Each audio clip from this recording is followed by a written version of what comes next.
Bonsoir à toutes et à tous et bienvenue dans cette nouvelle chronique de Géopolitique News, votre chaîne d'analyse et de décryptage de l'actualité géopolitique au Sahel. Aujourd'hui nous allons analyser sereinement, méthodiquement et sans effet de manche une question qui agite le Sahel. L'Afrique et même une partie de la géopolitique mondiale, la menace qu'elle soit réelle ou supposée d'une intervention militaire contre la Confédération de l'Alliance des États du Sahel. Notre objectif n'est pas d'alimenter la peur. Notre objectif est de comprendre comment les forces se repositionnent, comment les discours se construisent, et comment les uns et les autres interprètent les mêmes événements de manière complètement opposée. Depuis 3 ans, le Sahel central, c'est-à-dire le Mali, le Burkina Faso et le Niger, a engagé un virage sans précédent. On a assisté à un rejet de l'influence française, à une rupture stratégique majeure, au rapprochement avec de nouveaux partenaires et à la création d'un bloc politique inédit, là. Confédération AS. De leur côté, les puissances occidentales se sont retirées militairement de ces pays. Mais certainement pas éloignées de la région. Elles se sont repositionnées. La France, les États-Unis, l'Union européenne, tous ont réorganisé leurs forces à proximité immédiate du Sahel, au Bénin. Par exemple, des centaines de militaires américains sont déployés. Et la presse américaine elle-même en a parlé. Des troupes françaises sont aussi présentes dans les parcs transfrontaliers. On parle d'avions, de matériel, d'équipes sur place. Ce redéploiement n'est pas un secret, il est public, documenté et assumé par les acteurs concernés. La question qui se pose est donc, pourquoi maintenant? Et pourquoi là, juste aux frontières de l'île pour les dirigeants de l'île à Bamako? Ouagadougou et Niamey, l'image est limpide et inquiétante. À l'est, on observe une présence américaine renforcée.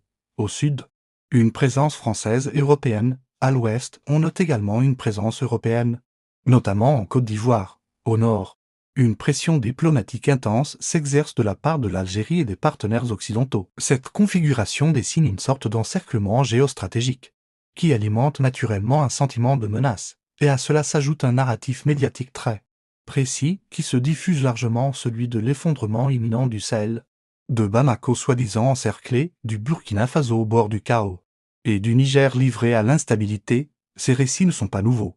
Ils apparaissent souvent chaque fois qu'un pays décide de s'éloigner de ses partenaires traditionnels. Il est intéressant de noter que toutes les interventions étrangères majeures de ces 20 dernières années ont suivi un schéma assez similaire. Premièrement, un discours insistant sur l'effondrement d'un État. Deuxièmement, un récit centré sur la menace terroriste grandissante. Troisièmement, une mobilisation médiatique intense pour préparer l'opinion publique. Et enfin, une pression diplomatique forte pour isoler le pays ciblé. Ce fut le cas en Irak. Ce fut le cas en Libye, ce fut le cas en Côte d'Ivoire, et ce fut aussi, par moments, le cas en Syrie. Aujourd'hui, ce schéma semble réapparaître de manière frappante dans les communications publiques sur le Sahel. Ces derniers mois, plusieurs chaînes françaises ont multiplié les reportages alarmistes sur la situation. On entend parler de Bamako encerclé, de la capitale en état de siège, de fuites massives de population ou d'une armée complètement débordée. Pourtant, les informations indépendantes provenant du terrain ne confirment pas toujours ces descriptions dramatiques. Il existe une différence majeure entre la réalité factuelle observable sur place et la perception construite par certains médias, et c'est cette perception, souvent, qui sert de base aux décisions de politique internationale. Dans ce contexte déjà tendu, un événement a particulièrement attiré l'attention. Le 9 novembre 2025, l'Union africaine publie un communiqué pour le moins inhabituel. Elle appelle à une action internationale urgente, non pas pour le Soudan où le conflit fait rage, non pas pour l'aide du Congo où la crise humanitaire est catastrophique, mais spécifiquement pour le Mali. Pourquoi une telle urgence pour le Sahel? Alors que des autres conflits sur le continent font des centaines de milliers de victimes sans provoquer de réactions aussi fortes. Ce contraste interroge profondément. Pour les dirigeants de l'Est, ce communiqué est perçu comme un signal politique clair, une tentative de légitimer, sur la scène internationale, une possible intervention future. Et ce n'est pas tout. Le lendemain même de ce communiqué, le patron de la DGSS, les services de renseignement extérieurs français, prend la parole à la radio. Il faut savoir qu'un chef des services secrets qui communique publiquement, c'est déjà un signal très fort en soi. C'est un événement extrêmement rare, et son message est sans ambiguïté, le Sahel serait devenu à l'épicentre du terrorisme mondial, et l'inaction des puissances occidentales conduirait inévitablement à des attaques en Europe. Nous avons ici le vocabulaire classique de ce que les experts appellent la sécurisation. On présente une situation locale comme une menace globale pour justifier une action exceptionnelle. Ce procédé a été étudié par la science politique depuis des décennies. Et il est connu pour être très efficace pour mobiliser l'opinion, pour les pays de l'Est. Le message est donc limpide. C'est dans ce contexte global militaire, médiatique et diplomatique que les dirigeants de la Confédération concluent à un risque élevé d'intervention. Pour eux, la séquence des événements est parfaitement cohérente. Il y a d'abord le regroupement militaire dans les pays voisins, puis l'amplification médiatique d'un récit catastrophiste. Ensuite, la mobilisation de l'Union africaine pour obtenir une caution continentale. Et enfin, l'alerte lancée par les services de renseignement occidentaux pour conditionner psychologiquement les populations. Qu'on partage ou non cette interprétation des faits, elle existe. Elle structure la politique régionale. Et elle influence directement les décisions stratégiques prises par l'Alliance. Alors, le terrorisme, est-ce un prétexte ou une menace réelle? Le débat est complexe et les positions sont tranchées. D'un côté, les gouvernements occidentaux affirment combattre sincèrement le terrorisme pour assurer la sécurité régionale et internationale. De l'autre, les gouvernements de les soutiennent que le terrorisme est instrumentalisé, utilisé comme un prétexte pour justifier une présence étrangère et servir d'autres agendas. 2.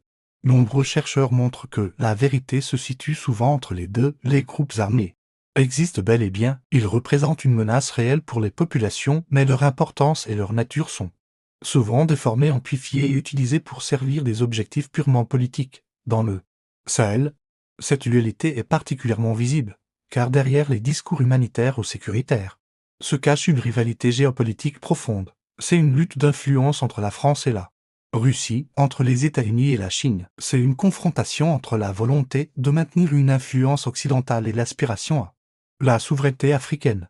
C'est une compétition entre différentes architectures de sécurité. Le Sahel n'est plus un simple espace régional en crise.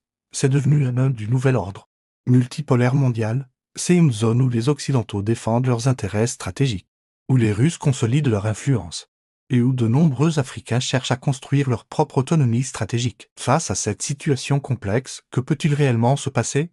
3 scénarios principaux dominent les analyses géopolitiques. Le premier scénario est celui d'une intervention militaire directe. Sa probabilité est faible, mais pas nulle.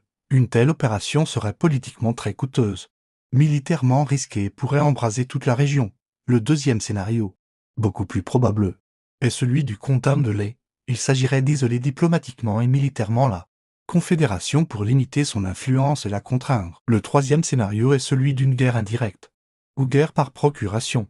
Cela implique l'utilisation d'acteurs interposés, des pressions économiques et régionales, et des actions informationnelles massives. C'est le scénario souvent privilégié dans les zones grises du monde actuel, mais dans cette crise, la bataille la plus importante n'est peut-être pas militaire. La ligne de front la plus active est médiatique, elle est diplomatique, elle est narrative. Les pays de l'Est se battent pour défendre leur souveraineté et leur propre récit. Les puissances occidentales luttent pour défendre leur influence et leur vision de l'ordre international. La Russie et la Chine, elles, cherchent à consolider leurs avancées géopolitiques en proposant un contre-modèle. Chacun raconte une histoire différente pour justifier ses actions. Et ce sont ces histoires qui, au final, décideront du futur de la région. En conclusion, la situation actuelle au Sahel n'est pas une simple crise sécuritaire, c'est une confrontation profonde entre des visions du monde, des intérêts stratégiques, des récits concurrents et des légitimités rivales. La question n'est donc pas seulement Y aura-t-il une intervention militaire? La vraie question, celle qui est au cœur de tout, est qui contrôle le récit sur ce qui se passe réellement au Sahel, parce que celui qui contrôle le récit contrôle l'opinion, et celui qui contrôle l'opinion ouvre la voie à l'action politique. Merci d'avoir suivi cette chronique sur votre chaîne Géopolitique News. Portez-vous bien, et surtout, restons lucides. Dans un monde où la perception est souvent plus puissante que la réalité. À bientôt.